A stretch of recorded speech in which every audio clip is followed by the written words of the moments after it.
Right, we're back on the Mad Force. It's getting there. We've put everything back in. There's no one-way bearing in here at the moment because it's in this tool that I've made up to start it. We've got a few new bits, so I'm just going to take this air filter off. We've got a new linkage. It's actually from the Mad Crusher. I just needed the servo arm, which is a little bit longer, so this will straighten this linkage out. So I've got to fit one of these. I've got a new carb, which has got the correct low speed needle in the carburetor as well. And I've actually got a roto start for the back here as well to put on there. So I need to take this engine back out, fit the new carb, fit the roto start, fit the new horn, and then literally the engine will be complete. I've just got to check. I think there's meant to be a gasket in between the casing and the back plate, which I haven't got a gasket anyway. I've got a bit of gasket paper which I'm going to try to cut and fit. Also on the exhaust header here, there's meant to be another gasket, and I did buy some gasket paper because to actually get the gasket you need to buy the whole lot, and I didn't really want to do that. So I'm going to try and draw out a gasket out of the gasket paper I've got, and a gasket for the back plate here as well. If not, I might just have to put a little bit of sealant like I did before, because I think the oil's leaking here. It's running very rich, so you can see the oil is actually running very rich there. So that's it. That will be it for now, and then I'm going to take it out and start it up again and see how it goes. It should be a lot better. So also I've got a little surprise as well for a modification for this. I just want to see if it works as well. So I'll probably go into the time lapse, taking all this out and then fitting all the bits together, and then maybe when I'm putting it back in, I'll stop the time lapse and just chat my way through it really. So that's the little modifications that the little changes I've got to do to this before I take it out for another run. So right, enjoy the music or the time lapse.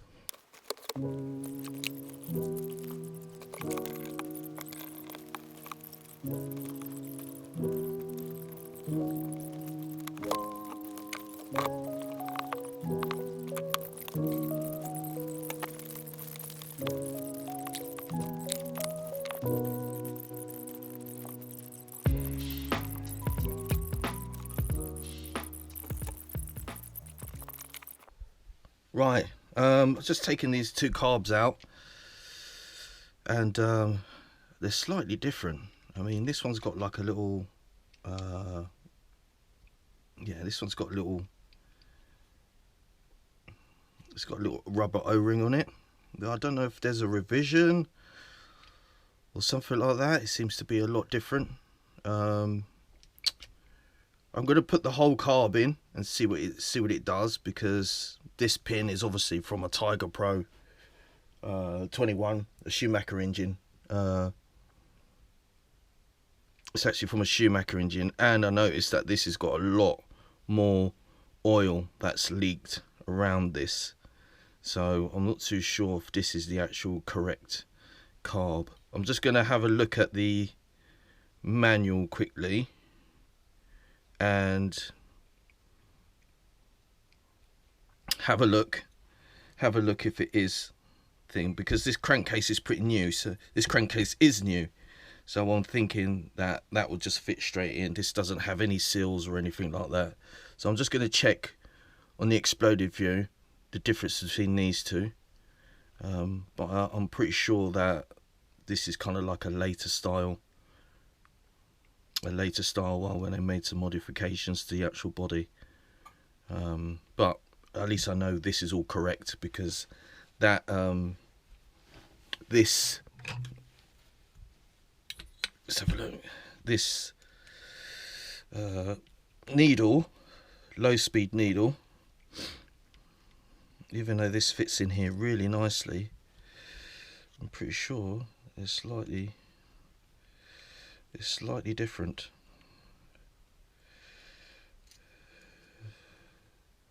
Yeah, Oh no, they're like almost spot on. They're spot on. Just a little bit thicker. So what is it? I think it's about a few mil below. So I'm going to have a look at this. I'm going to have a look at the difference between those two, and then carry on with the. Oh, just for one thing as well, I did buy, but they came late. I did buy new screws for the engine, so I've got new screws for here for the head. I've got new screws for the plate here, and I've got new screws for the actual pull start or rotor start that goes on the end. And I did get bearings, so I could do the bearing upgrade on the engine. I'm thinking whether I'll do it now. I'm not too sure. I think I'm supposed to have 7. I've used 4. I used 4 on another car for the steering because they're exactly the same.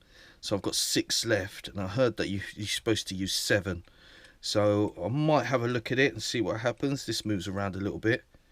I don't know why. I might have to have a look into that.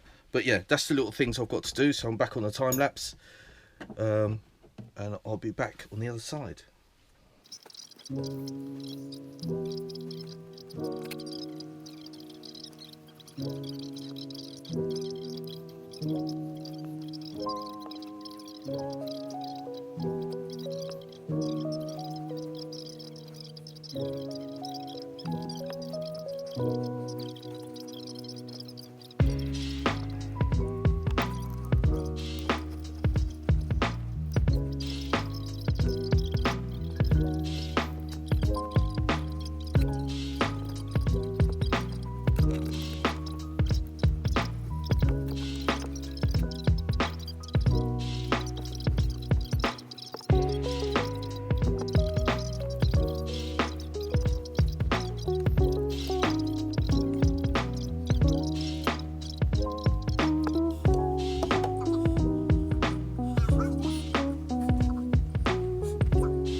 Right, I managed to make up a little gasket. It's not perfect, it's a little bit big on the large side, but it's there and it's doing its job.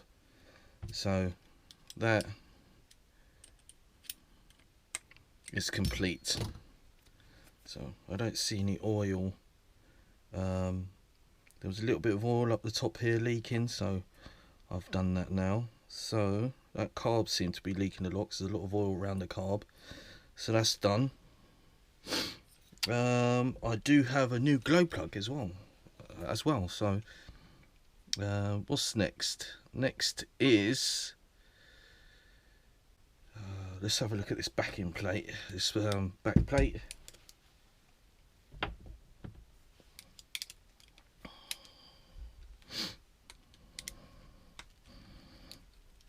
Let's see what we can do about this. I don't think I really need anything, because even though there is oil residue on the chassis, it's actually more forward, like where the carb area is, more than where this back plate is.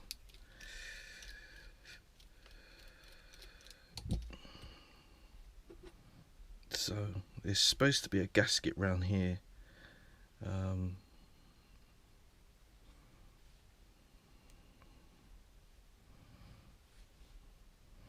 I mean, it's fine. It's a little bit.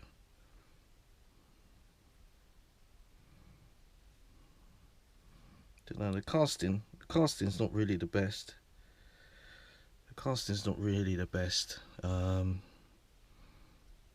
But it doesn't seem very. There's no oil residue around it.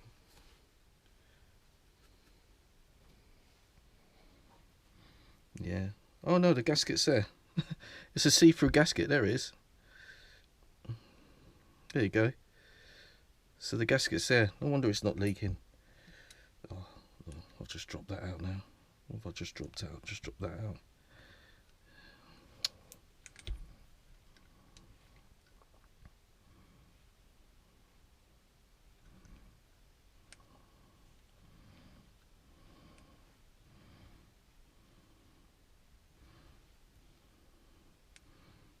So that just dropped out.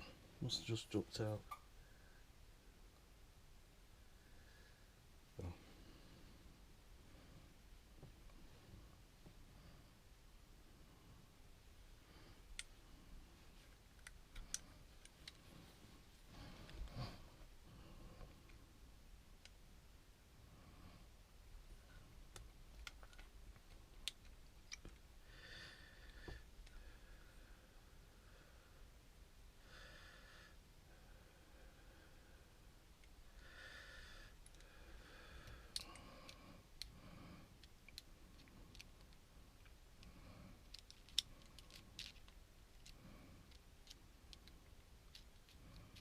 Is that snapped?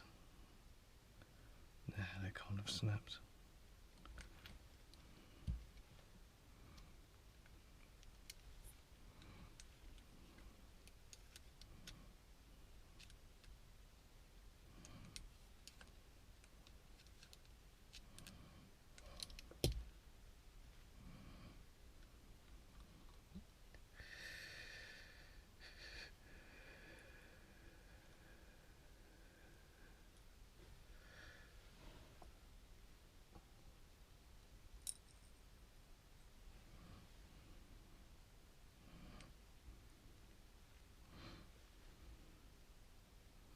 No.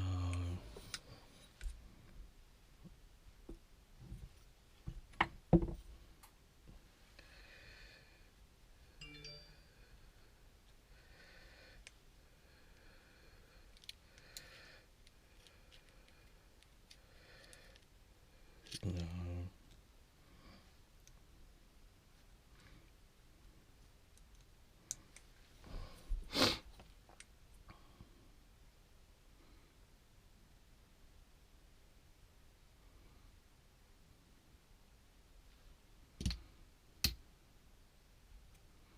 Wow. You're kidding me.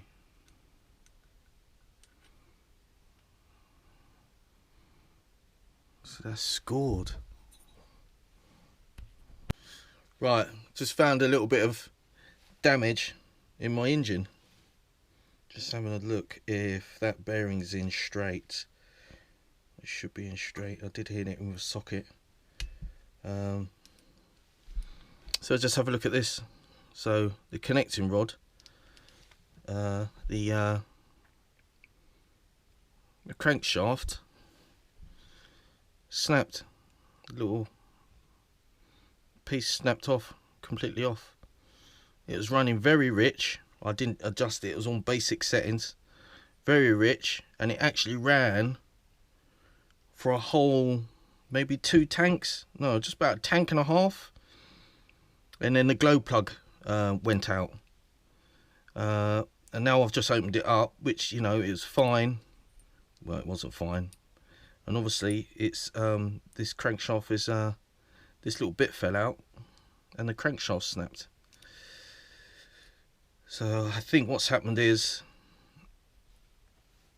you got this piece. This piece sits against the shoulder. It doesn't actually touch. It doesn't actually touch the piston, the actual connecting rod. I think it's snapped, and then once it's snapped, it's caused this to move around a bit more. And obviously, because it's snapped, it's moved on the inside. So this shoulder started to carve away the inside of the connecting rod, and as you can see, that's why that shoulder is there. It started to move around a little bit. So it looks like a new connecting rod if I can get one. We'll leave that to one side. After I've bought all the bits for it, something like that happens. But you know, it's all part of the fun. So part of the surprise that I've got, I'm actually gonna clear this away, because obviously there's nothing more I can do now. I'm gonna clear this away, and I'm gonna show you. I'm gonna turn the camera back on in a minute. I'm gonna show you another way to get this car going, that I sort of see. Well, I'm gonna see if I can get this car going tomorrow. So I'm going to pack this. I'm going to shut off the camera. I'm going to pack this away, because obviously I need to order these parts. When I turn the camera back on, I'm going to show you the other Schumacher motor with the mounts, and see if we can put that into the car and get the car running while this one's waiting to get parts for. So I'll be back in 1 second.